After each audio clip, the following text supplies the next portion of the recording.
Yes, welcome to our yoga. We're going to be in child's pose. We're just going to big toes touching and spread our hips wide here to just give our chest a nice open up. We are rotating the shoulders into the opposite ends of the mat. We're really going to get into our inversions here today. We're going to raise up our sternum as well as tapping into the full power of our deltoids, the upper chest muscles, and really trying to get into inversions, okay? To stay up the neck as much as possible. And really just stroking into the upper chest and the upper part of the body, okay? The upper extremities of the body. We are really going to stretch out the entire frame of the spine from the crown of our heads to the tailbone. And as we do, we are also going to invigorate and stretch all the full parts of the body and finish off in a nice cow pose. So we're just going to step in 2 breaths here and really try to get our shoulders rotating to the opposite ends of the mat. And as you do so, we're stepping in 2 more breaths. Just quieten the mind, try to collect the brain, breathe our minds to bring them onto the mat so that we can have intense intermediate practice, and intermediate to advanced practice here. Okay? Just 2 more breaths. Good. We're going to come now and invoke our camel pose.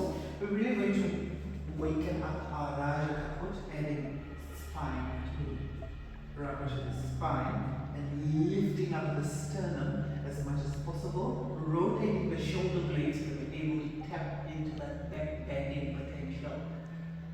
Just breathe. Good. We're going to slip it down and come it down. So there is a correlation between hip tightness as well as emotional trauma and depression and anxiety and just keeping a lot of emotional unprocessed trauma around the hip area. So we're really going to tap into that space and hip release. And it also limits our flow when we get into inversions, okay? So really it's an interdependent, codependent relationship that the entire frame of the body has. We really try to support that, okay? Good. So let's come into a crescent twist here. Good. Tap into the second side. Just get into that hip opener as much as possible.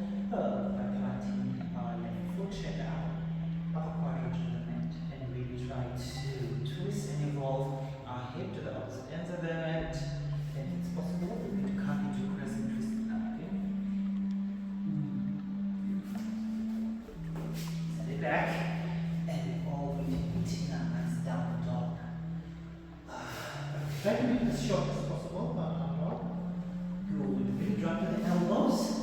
And we're going to begin with our first inversion.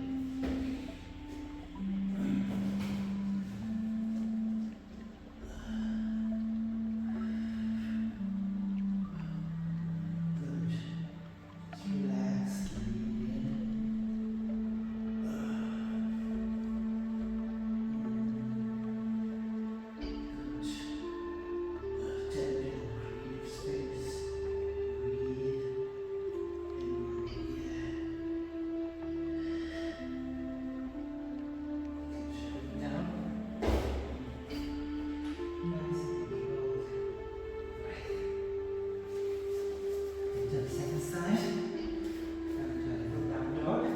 Now this down dog we're going to make it a shorter one, okay?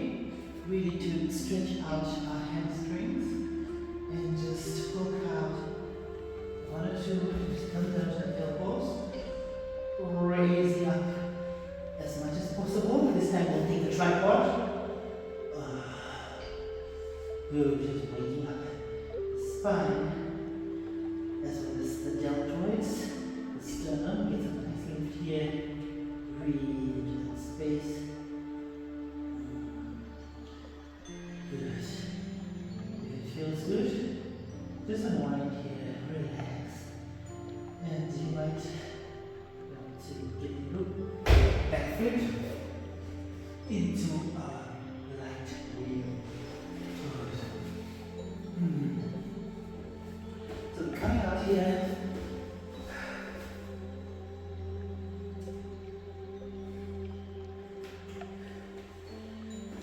Good. We're going to begin now in our flow.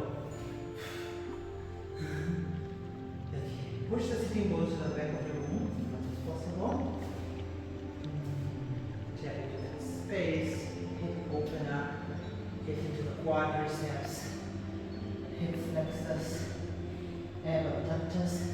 So our transverses as well as our transverses in our rectus abdominis are really involved, the full extremities of our obliques, okay? We need to core into center to protect our lower back as we flow. Now, as we flow, eventually the crown of our head will come down to meet the ground and to flow. And as we do so, we're going to unwind, okay?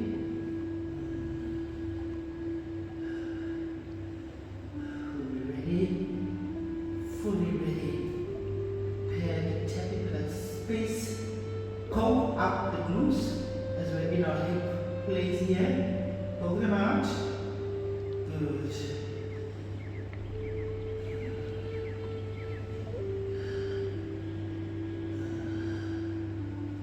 Shoulders nice and strong. So we're not in our neck at all. We're in our full upper chest area. Our deltoid is our anchor, as well as our sternum. Get us nice and lifted. Breathe in like a lever. Good. Good. Open up the hip. Open up the back. Tailbone gets nice and strong and lifted. Beautiful. Sit aside. Beautiful. And then come down. Now we're going to try to tripod again. Just as majestically as possible. Oh yes. Just take it in. Now it's summertime over here in Central Europe, and the sweat is a little bit out of control. Now you might want to have a little bit of baby powder nearby, just to help with that grip, so that you don't wobble from the slump or the schmuck of the sweat, okay? You feel like you're really grounded in this practice. So we're going to come into a reclined pigeon now. Just open up the hip even more. Side twist as much as possible. Side twist. Second side. Yes. And then we bring it back. Woo. How does it feel? This is amazing. Opening up into our backbends. Nice back lift. And now we're going to tilt like the leaf. Bend. Bend. Bend. Bend. And we're going to backflip into wheels. Just taking 2 breaths here. Good. Back, down. Whew. Might be able to take our set bridge pose here. Just feel like the tailbone is lifted. Get a nice massive side view. And come out. We need to begin our side body. Back flips down. So we're going to start with Bakasana and work our way into our back flip, okay?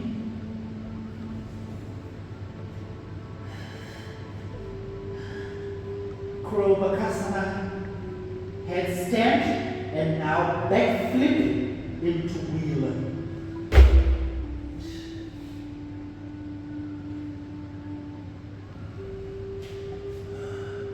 Good. Come down. Just hug it in. It's very invigorating for the central nervous system, I know, and it gives us that boost. But in the process, it might feel a little bit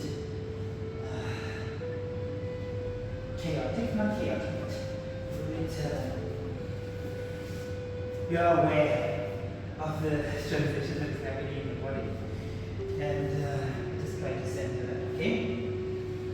Beautiful. So we're going to come into Bakasana, second side.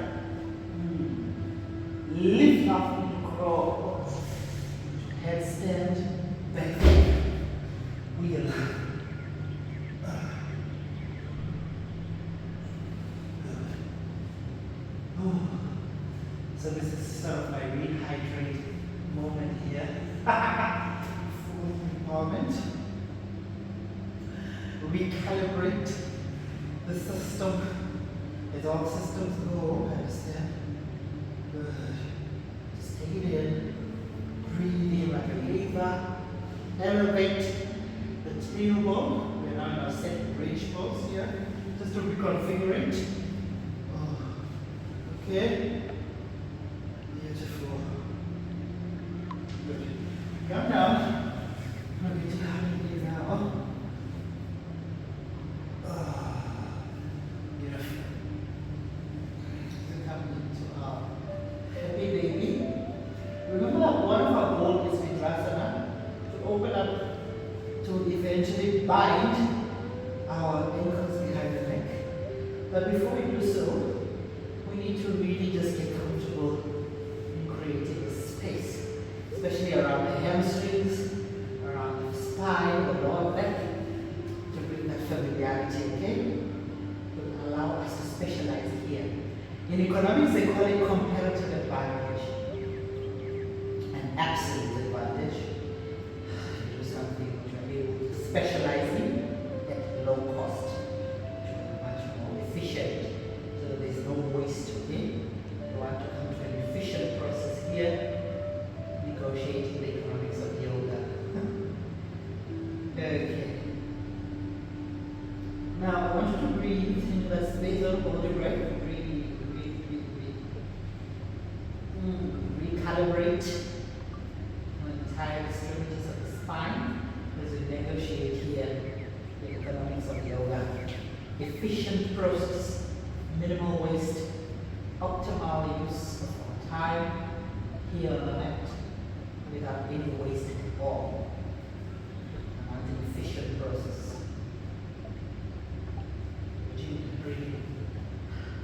My Margaret Thatcher autobiography.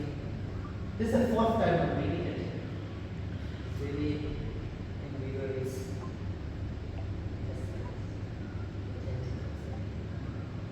Okay, so now we're going to come up. Feel the glutes, feel the hamstrings, get that massive stretch. And we're going to flow. And we're going to come into a fish pose. So just close off this fish.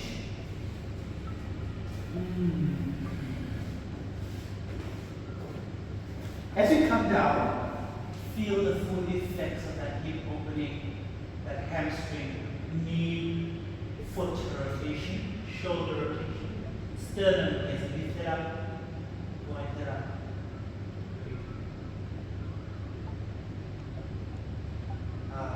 Good. Feel the lower back release, the back muscles release. Good. Done great effort today with the mat. Good. Come down. And we're going to close the child's pose for you again. Thank you so much for joining me on the mat today. Hit the like button so that the video will get pushed out to more many people in the algorithm. Share with anyone that needs to hear this, especially messaging around the hip tightness of the hip and how it manifests to different areas of our lives. Okay? Just want to work with that tightening of the hips and open up more so that the hips are much more stronger, be more flexible, and be more mobile. Okay? Namaste. I love you for watching. Leave me a comment in the comments down below. Any thoughts? And I love you. I'll see you in our next video. Namaste. Oh, beautiful.